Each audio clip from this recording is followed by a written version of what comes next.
Number 4 অফটেটিভ, number 5 exclamatory. এই হলো 5 প্রকার সেন্টেন্স। আসসালামু আলাইকুম, তোমরা সবাই কেমন আছো? আশা করি অনেক ভালো আছো। ইংলিশ বন্ধু প্রে ইউটিউব চ্যানেলের পক্ষ থেকে তোমাদেরকে অভিনন্দন। আমরা আজকে আলোচনা করব সেন্টেন্স নিয়ে। সেন্টেন্স ইংরেজি গ্রামারের একটি গুরুত্বপূর্ণ বিষয়। তো বেশি কথা না বলে এখন এই ক্লাসটি শুরু করছি। প্রথমে আমি বলছি সেন্টেন্স কি। সেন্টেন্স হচ্ছে অনেকগুলো ওয়ার্ড মিলে সেন্টেন্স গঠিত হয়। সহজ কথায় একটি সেন্টেন্সে এক বা একাধিক ওয়ার্ড থাকে। একটি সেন্টেন্সে এক বা একাধিক ওয়ার্ড থাকে। তাহলে আমি এখন উদাহরণ দিব। মারুফ ইটস, মারুফ ইটস, মারুফ খায়। এখানে দেখো তো একের অধিক ওয়ার্ড হয়েছে, তাই একটি সেন্টেন্স হয়েছে। তারপরে আমি লিখেছি আই গো টু স্কুল, আমি স্কুলে যাই। এখানে 4টি ওয়ার্ড মিলে একটি সেন্টেন্স হয়েছে। তো সেন্টেন্সের সংজ্ঞার সাথে কথাটি মিলে গেল। এখন প্রশ্ন হচ্ছে সেন্টেন্স কত প্রকার? এখন প্রশ্ন হলো সেন্টেন্স কত প্রকার? সেন্টেন্স 5 প্রকার। সেন্টেন্স কত প্রকার? সেন্টেন্স 5 প্রকার। তো দেখি কি কি সেন্টেন্সের প্রকার।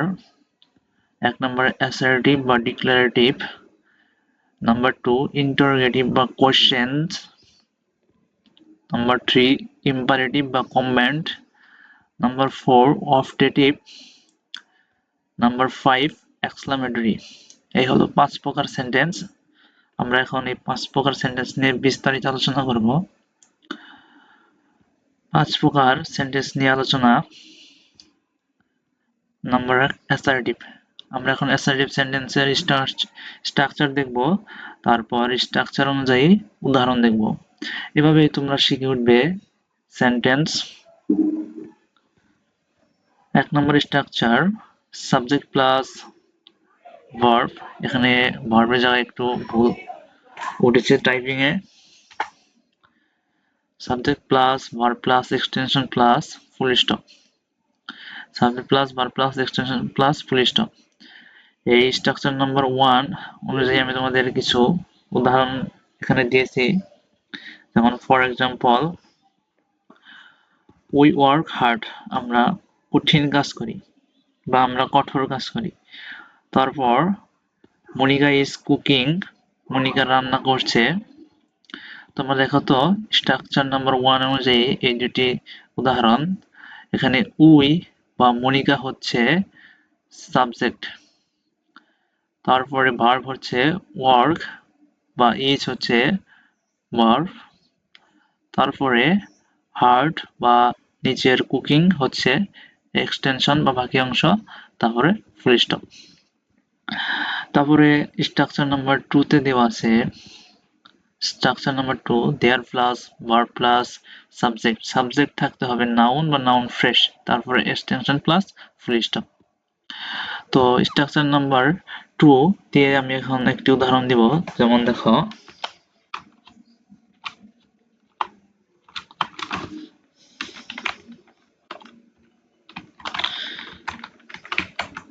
there is a pond in this,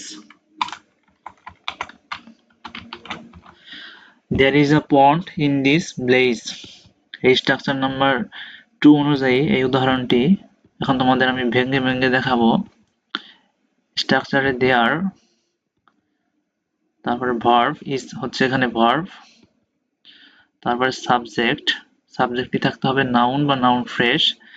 এখানে সাবজেক্ট নাউন ফ্রেশ হচ্ছে পন্ড, তারপরে এক্সটেনশন বা বাকি অংশ হচ্ছে ইন দিস প্লেস, তারপরে ফুল স্টপ। এই হয়ে গেল স্ট্রাকচার নাম্বার 2 অনুযায়ী বা দেয়ার দিয়ে একটি উদাহরণ।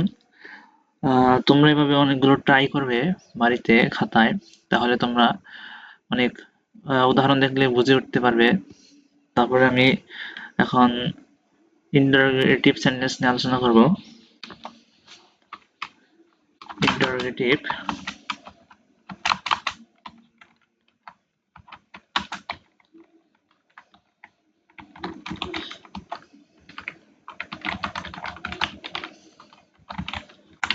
ইন্টারোগেটিভ, এটি একটি কালার করে দিচ্ছি।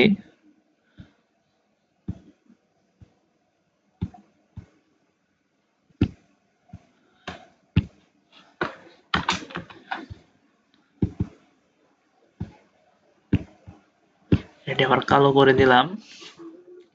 এখন আমি লিখব ইন্টারোগেটিভ সেন্টেন্সের স্ট্রাকচার। তোমরা খেয়াল করো,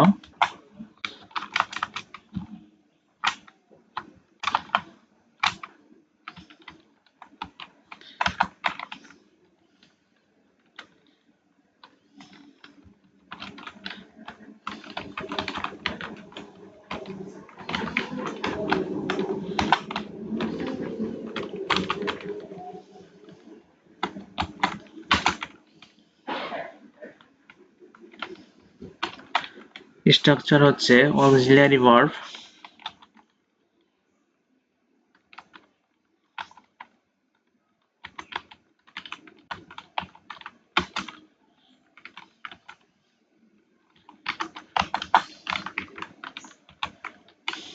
অথবা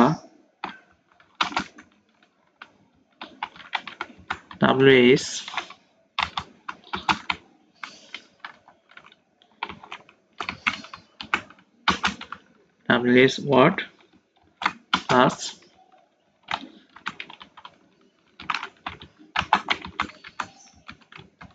subject plus প্রশ্নবোধক চিহ্ন।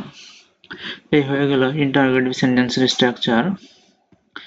স্ট্রাকচার হচ্ছে অক্সিলিয়ারি ভার্ব বা WS ওয়ার্ড প্লাস সাবজেক্ট প্রশ্নবোধক চিহ্ন। এটা তোমরা মুখস্থ করে ফেলবে। এখন এই ইন্টারোগেটিভ সেন্টেন্সের স্ট্রাকচার অনুযায়ী তোমাদের উদাহরণ দিচ্ছি।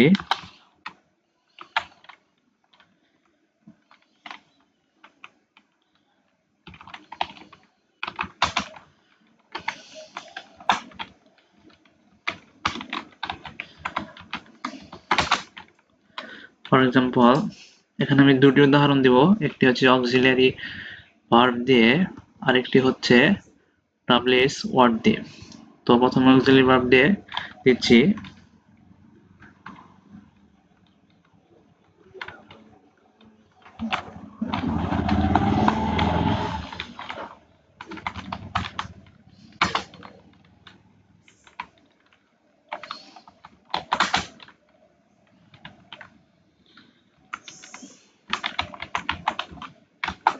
আর ইউ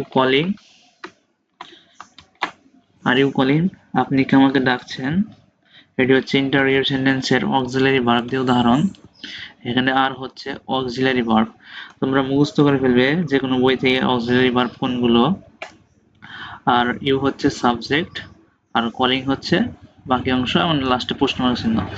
তোমরা যেখানে এই প্রশ্নবোধক চিহ্নটি দেখতে পাবে তোমরা ধরে নেবে এটি হচ্ছে ইন্টারোগেটিভ সেন্টেন্স, কারণ ইন্টারোগেটিভ সেন্টেন্সের মূল আকর্ষণই হচ্ছে এই প্রশ্নবোধক চিহ্ন। এখন WS ওয়ার্ড দিয়ে একটি উদাহরণ দেব, সহজ একটি উদাহরণ দেব।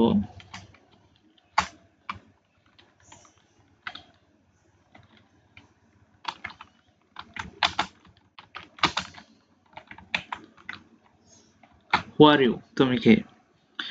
এটি অনেক সহজ একটি উদাহরণ। এখানে হুটা হচ্ছে WS ওয়ার্ড, আরটা হচ্ছে এখানে ইউ হচ্ছে সাবজেক্ট, এবং লাস্টে প্রশ্নবোধক চিহ্ন। তো অনেকেই জানো না WS ওয়ার্ড কোনগুলো। আমি তোমাদের এখন WS ওয়ার্ড গুলো লিখে দিচ্ছি নিচে, খেয়াল করো।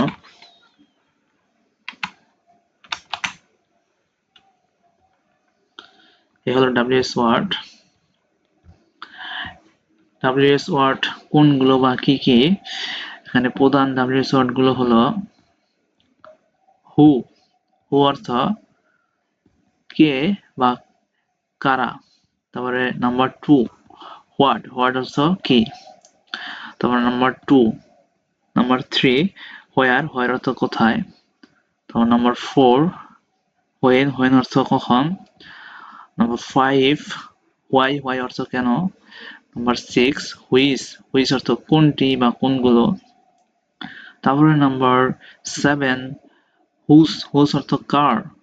তারপর নাম্বার 8 হুম অর্থ কাকে বা যাকে। তারপর নাম্বার 9 হাউ অর্থ কিভাবে।